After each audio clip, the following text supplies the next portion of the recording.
มีไผมากินเมนูนี้แดยำยอมาเบิ่งวิธีเฮ็ดง่ายๆนำกันเลยเครื่องที่เฮาสิเฮ็ดยำยอมื้อนี้ก็มีแต่สำนี้เนาะพอดี5อยู่ในตู้เย็นได้มาเบิ่งวิธีปรุงนำกันเลยก่อนอื่นหมดเอามะเขือกระเทียมไปตำใส่น้ำตาลแป้งนัวและสิ่งที่ขาดบ่ได้ก็คือน้ำจิ้มไก่ตามด้วยซอสมะเขือ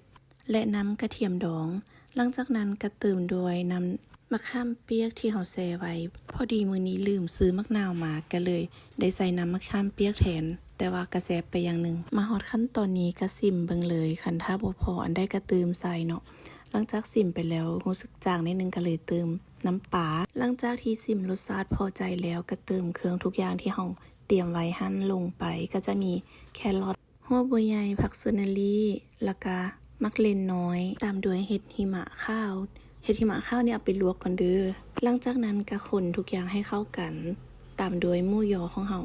หมูยอนี้ไปซื้อ UCP แต่ว่าแซ่บแพงเอาหมูยอนั่งเด้อทุกคนคันถ้าสิเฮ็ดตามหลังจากที่เอาเครื่องทุกอย่างคนเข้ากันซ้ำนี้ก็เป็นอันแล้วสูตรนี้แม่นได้มาจากเอื้อยโบผู้ที่ว่าเรามักเฮ็ดคลิปอาหารลง